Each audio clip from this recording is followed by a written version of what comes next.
In the center of the galaxy, far away from Earth, ruled a queen unlike any other. Her name was Zorelia, the alien queen of the Yultrax Empire. She was tall, with silver skin that glowed in the dark, and eyes that could see through lies. Zorelia controlled 12 star systems, and no one ever said no to her. Her empire was built on war, fear, and total control. Every race she conquered had to follow her rules or be destroyed. But there was one species she hated the most: humans. She called them weak, emotional, and full of silly dreams. Zorelia had never been to Earth, but she had seen human stories. Her spies brought her movies, books, and music from Earth before it was destroyed. She watched human films with a mocking smile, always laughing at the heroes who never gave up. She found the idea of climax, the big moment when everything changes, funny. "This is nonsense," she said once while watching a film where a hero fights alone to save his people. In real life, the weak die early. The strong stay in power, and stories don't matter. Her royal court laughed with her, afraid to disagree. In her view, hope was just a chemical reaction, and love was weakness. Zorelia's favorite time of day was the arena hour. This was when prisoners were brought to fight or perform for her entertainment. Most of the time, they cried or begged for mercy. Sometimes they tried to fight, but always lost to Zorelia. This was proof that humans had no climax, only defeat. But one day, something changed. An old spaceship was found floating in deep space. Half destroyed, inside, the alien soldiers found one human. Still alive, he was unconscious, his body burned and cold. His name was Commander Rain, last officer of Earth's defense fleet. They brought him back to the capital as a trophy. Zorelia ordered him placed in the main prison. "He will be my next show," she said with a grin. "But no weapons, no fire, just bring him in front of me." The next day, the arena was full.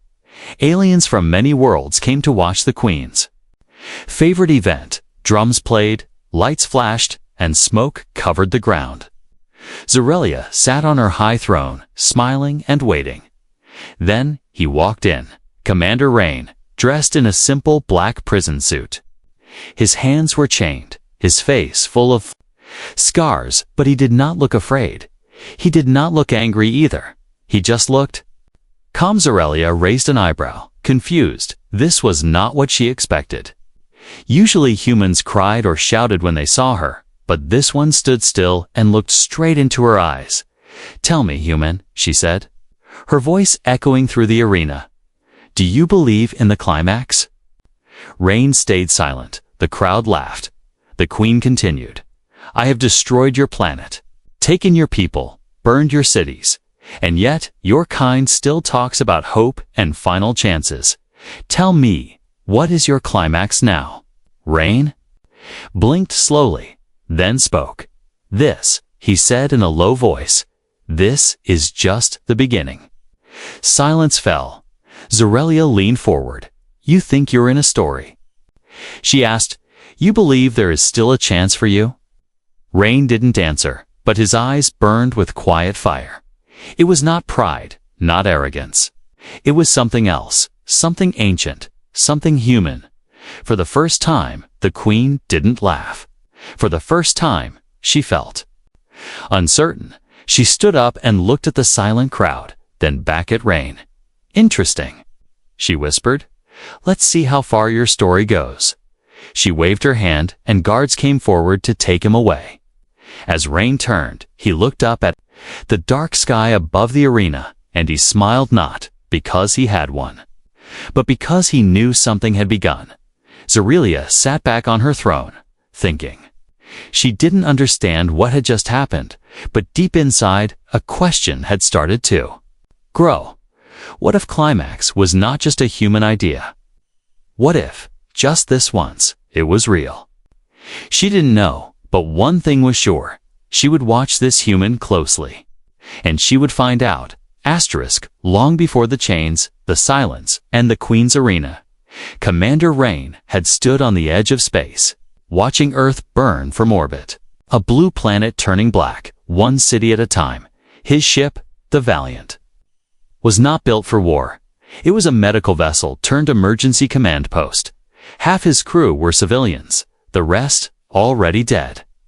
Alien ships swarmed like sharks around Earth. And all he had left was one broken engine and one final message. He recorded it slowly. "If you are hearing this," he said, "then I'm either dead or still being stubborn. I'm not a hero. I'm just the last one standing. But remember this, humans don't end quietly." He paused, then added something no logbook required. "She thinks she's seen the whole story, but she hasn't even reached the middle." Then he launched the pod. It was designed to carry medical supplies, not humans, not hope. But it was the only thing that worked. Rain set the ship's core to overload, a small explosion in the galaxy's map. But a symbol in human history, Earth fell, but the Valiant didn't go out empty. In deep space, cold and bleeding, Rain slept inside that tiny pod. The AI kept him alive by minutes, then seconds, a ghost drifting between stars. Until a scavenger drone picked him up. The aliens didn't know who he was at first, just another broken piece of the human puzzle. But then they scanned the pod, found the final message, and sent it straight to Zorelia. She watched it alone. In a dark room filled with human items, helmets, books, a dusty guitar, she listened to his voice. Calm and dry, and for the first time in decades, she watched a human not die but defy. "Bring him to me," she whispered, unharmed, now, inside her palace. Rain sat in a cold metal cell, but his mind was burning. Not with revenge, not yet, but with curiosity. Why did she keep him alive? Why hadn't she killed him already? In the shadows, he spoke to no one. But he remembered. He remembered the people who trusted him. The girl on the medical deck who gave him coffee without asking. The boy who sang old Earth songs while repairing. Wires the silence when their signals went dead. All of it burned into his mind. One night, a strange visitor entered his cell, an alien, small and covered in green robes. A scientist, not a soldier. He spoke slowly, nervously. "She wants to test your mind." Rain said nothing. The alien continued. "She believes humans are simple creatures, but you confuse her." They took him to a strange chamber. No weapons, no pain, just puzzles, logic walls, memory grids, holograms, games built to test intelligence, not strength. Rain solved them one by one, not quickly, not perfectly, but with the patience of a man who had lost everything and learned how to think in silence. Word spread through the palace. The human was not like the others. He didn't scream, didn't beg. He waited, watched, planned. Zorelia watched from behind, mirrored glass, her expression unreadable, but inside her chest something cold flickered. Not fear, not yet, but anticipation. She invited Rain to a private chamber. Not for punishment, but for conversation. A throne room with walls of shifting stars. He walked in, hands unchained for the first time. She leaned forward. "You confuse me," she said. "You don't act like a dying species." Rain gave a small smile. "Maybe we're already dead. But even ghosts can haunt." Zorelia narrowed her eyes. "There is no climax," she said, "only the rise and the fall." Rain looked up at the stars painted on her ceiling. "Then maybe," he said, "you've only seen the fall. And I'm the start of something else." She didn't laugh. She didn't blink. She just stared, and then whispered, "I want to see what happens next." As guards came to escort him back, Rain turned one last time.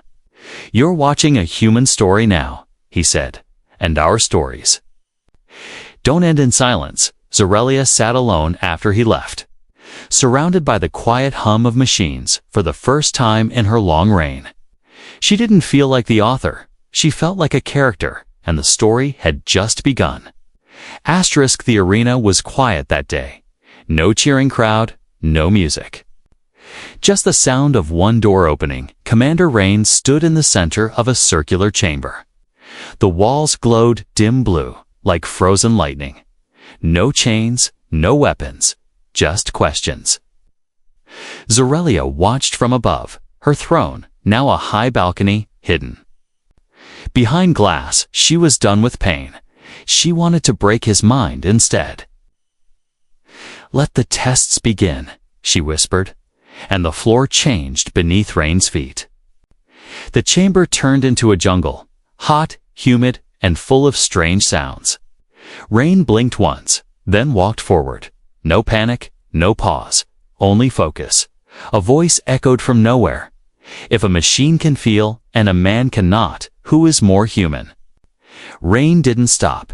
He stepped over a snake made of wires, and whispered, "The one who chooses to feel. Not the one who's programmed to." The illusion broke, the jungle disappeared. Now he stood on a bridge. Below, a city burned. Above, a screen flashed with faces people he had lost. "Pick one," the voice said. "Only one survives." Rain stared at the screen, then closed his eyes. "I don't trade lives." "Ah," he said. "Not even in your games." The fire faded. Now? The room was a mirror. Thousands of reflections of himself, young, old, scared, angry. Some begged, some blamed him. "You let us die," they shouted. Rain stepped forward, calm and tired. "I stayed behind so someone would remember you. I'm not here to forget." Zorelia leaned back in her throne. She was impressed and annoyed. The human wasn't cracking. He wasn't fighting the tests. He was walking through them, like they were pages in a book he'd already read. Her scientists whispered, "He's not reacting as expected." Zorelia didn't answer, but deep inside, she wondered, was she testing him, or was he testing her? She added a new layer. She brought in another prisoner human, wounded, silent. "Kill him," said the voice in the test, "or you both die." Rain didn't move. He knelt beside the man, whispered something in his ear, then looked at the camera. "You're watching the wrong part of the story. The climax never starts with blood." The room froze. Everything stopped. Zorelia stood up. "Enough illusions, enough tricks." She wanted truth. "Bring him to the Red Room," she said. Even her guards hesitated. The Red Room was not for prisoners. It was for leaders, a wide hall of memory stone where no lie could live. She met Rain face to face. With no glass, no army, only silence. "Why are you not afraid?" she asked. Rain looked around the glowing walls. "I am," he said. "But I know what fear is for." Zorelia stepped closer. "Then what do you want?" Rain's voice was steady. "To show you what comes after fear." She stared at him. This human who walked through illusions like shadows, who turned tests into stories, who didn't fight for freedom, but for memory. She walked to a console and pressed a button. The room shifted again. This time, it wasn't fake. A real screen opened to feed from the outer sectors of her empire. Whispers of unrest, signals from slaves, tiny sparks. Too small to notice until now. "What did you do?" she asked. Rain simply smiled. "You tested my mind," he said, "and while you watched, I lit the match." Her heart froze for a moment, not with fear, but with realization.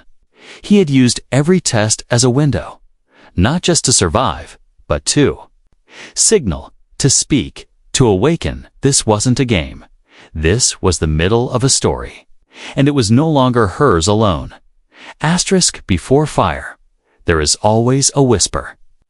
Before a storm shakes the sky, the wind simply changes direction. No thunder, just silence shifting. It began in the lower cells, deep under Zorelia's palace, where the forgotten humans were kept. Not prisoners, not rebels, just broken pieces. She never bothered to fix, but something had changed. A look passed between two survivors, a nod, a hand brushing the wall in a certain rhythm. 5 taps. Pause. 3 taps. A code. One that hadn't been heard since Earth still sang. It passed through the tunnels like a ghost. Invisible, but undeniable. They didn't know what it meant at first, but they could feel it. A message without words. Something was waking up, and its name was hope. Far above, Zorelia stood in her private chamber, watching her empire blink in holographic stars. But the lights were flickering, outposts sending strange signals. Disruptions in the outer rings, just system noise, her general said.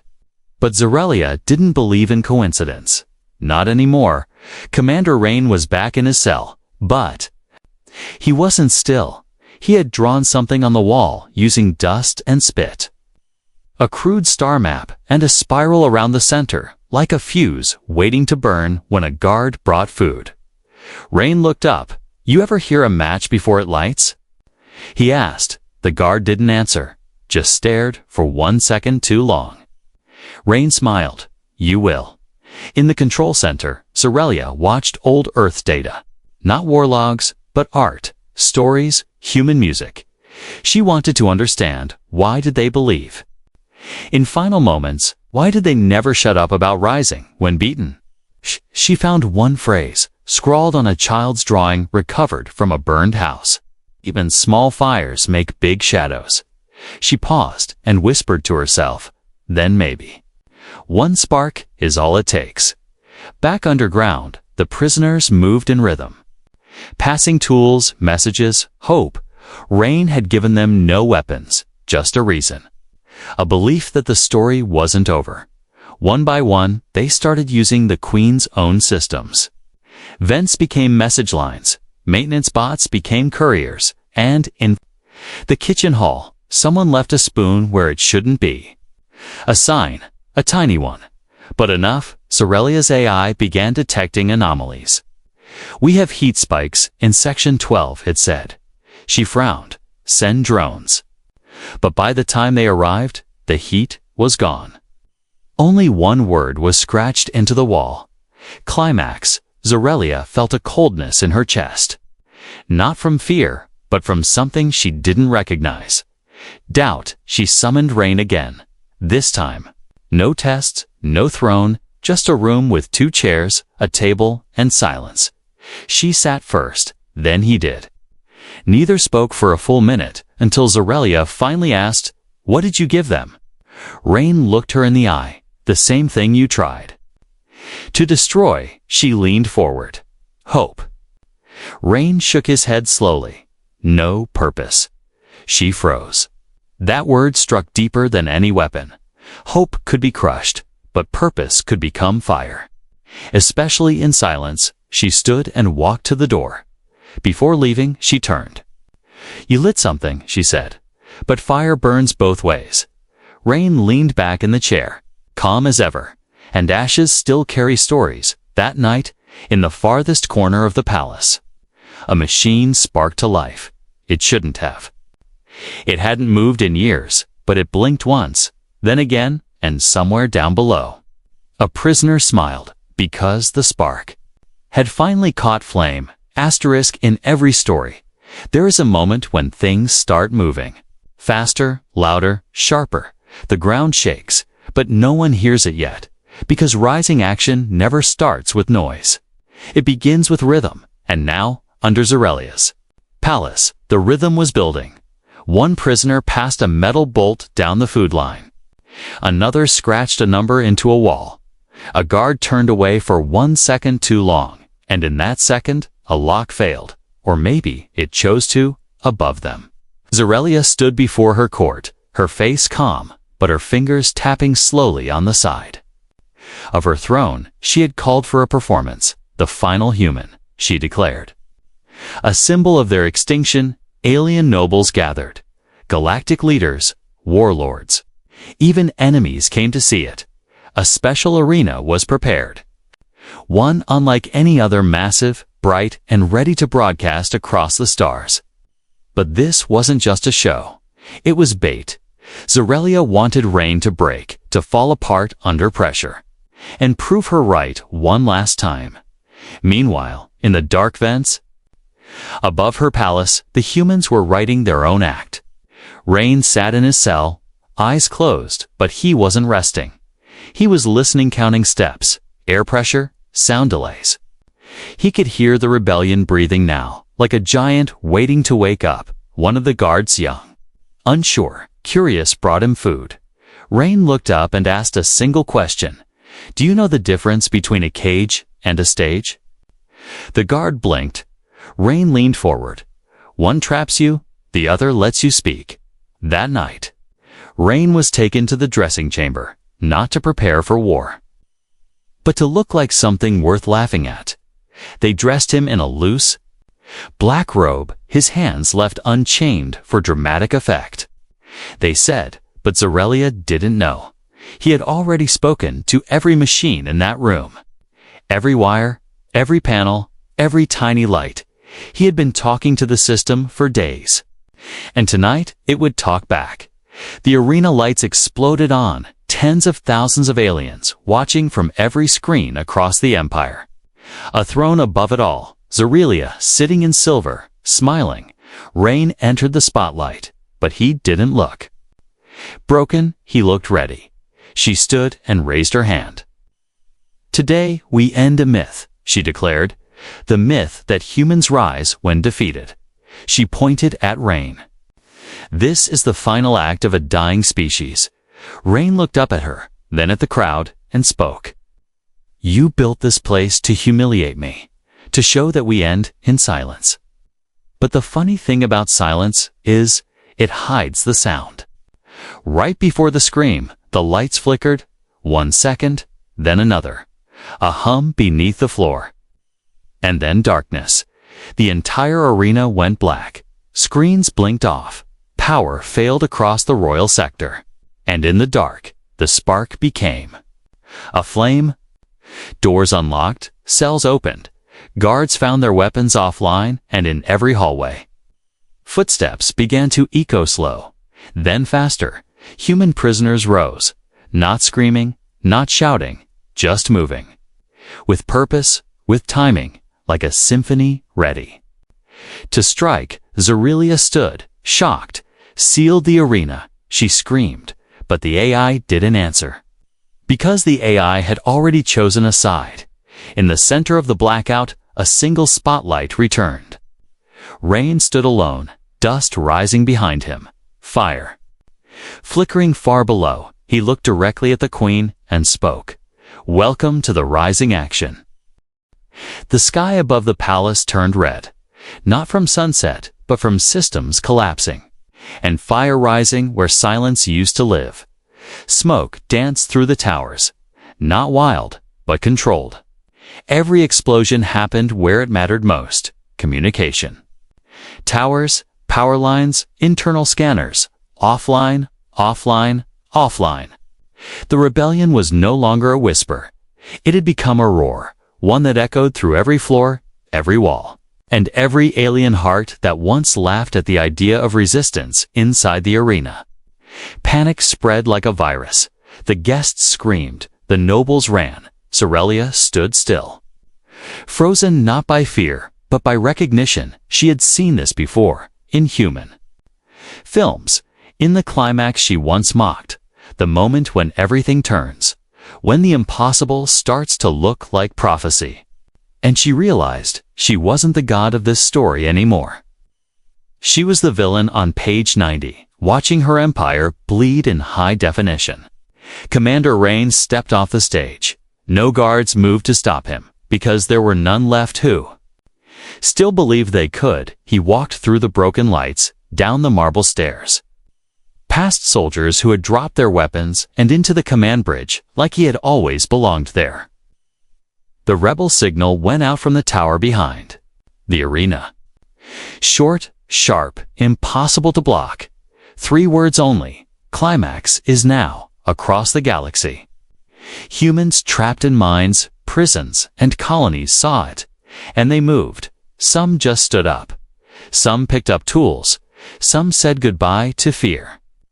Zorelia stormed into her war chamber, systems failing all around her. Backup power kicked in, but only for 10 seconds. just long enough to show her a message on every screen. "We warned you." Rain walked into that same chamber moments later. No weapon in his hand, but every step carried a pressure greater than any gun. Zorelia faced him, her voice a mix of anger and something older disbelief. "You planned this," she said. "From the moment we met." Rain nodded. "You gave me time," he replied. "And humans don't waste time." She clenched her fists. "You think this is your great ending?" "This is nothing." Rain stepped closer. "This is not the end. This is the moment before the end. This is the climax." The chamber shook, a final explosion somewhere deep in the palace. The outer shields dropped. Reinforcements couldn't arrive. The Queen's empire cut off, surrounded, cracked open. Zorelia looked up at the central AI core. It flickered, and then it spoke in a human voice. "We have changed sides." She turned slowly, her eyes wide. "You infected my systems." Rain stood calm. "No, we inspired them." She sank back into her throne, not with grace, but with gravity. A queen still wearing her crown, but no longer wearing control outside. The human prisoners were taking the palace floor by floor, not killing, not burning, just taking back space, taking back breath, taking back the right to write their own story. Inside, Rain looked out the shattered glass. The sky above the capital, now full of human ships once stolen, now claimed, their engines burning with defiance. He turned to her one last time. "Do you hear it?" he asked. Zorelia didn't speak. "That's the sound you said was a myth. The part where the weak become more than they were," she whispered. "This isn't supposed to happen." Rain nodded once. "That's the point of a climax." Asterisk, the fire had stopped. The smoke had cleared. But the silence, it stayed. Zorelia sat alone in what was once her throne room. No guards, no audience. Just light coming in through a broken dome above. Outside, the palace walls were covered in human flags. Simple, handmade. Worn cloth with symbols of Earth, hung by hands that once trembled in chains, now steady. Rain walked into the room without permission because he no longer needed it. Zorelia didn't look up. She stared at her own reflection in the cracked metal floor. Not a queen anymore. Not even a ruler. Just a witness to the story she had tried to erase. "I didn't expect this," she said softly. Rain stood still. "You didn't believe in it." She gave a bitter smile. "The kind that no longer had pride in it. You told me this would happen. I didn't listen." Rain walked past her and stood at the center of the room, the place where orders were once shouted, where fate was once decided by fear. "You didn't listen," he said. "Because you thought the story was already over?" Zorelia looked around the shattered chamber. "The climax," she whispered. "I thought it was a trick. A lie made by desperate creatures." Rain turned toward her. "It was never a lie. It was the part you refused to believe in." She stood slowly, the weight of her armor heavier now than ever before. "But what happens after it?" she asked. "If the climax is real, what comes next?" Rain was silent for a moment. Then he pointed to the window. "To them," he said. "To what they choose to build. Down below, in the open yards of the capital, humans were working. Side by side, repairing systems, sharing food with alien children, helping not conquering, creating not controlling." Zorelia watched in silence. She expected revenge. What she saw instead was renewal. "No executions?" she asked. Rain nodded. "No need. You already lost what mattered." Zorelia walked slowly toward her old command console, ran her hand along it, then stopped. "I never feared your weapons," she said. Rain looked at her. "I know. You feared your reflection." Outside, the first human broadcast since Earth's fall played on every screen. Not a speech, just images. The fall of the arena, the prisoners rising, the queen lowering her crown, and the final moment train turning away from fire. And towards something better, the galaxy watched, and, for the first time, they didn't fear humans. They respected them. Rain turned to leave the room, but before stepping out, he looked back at her one last time. You once said climax is a myth. He said. Zerelia met his eyes. This time, without hate, without pride. Just truth. I was wrong, she replied, and sat down on the cold floor, without her throne, without her crown, and most of all, without her laugh, because from that day on, she never laughed again.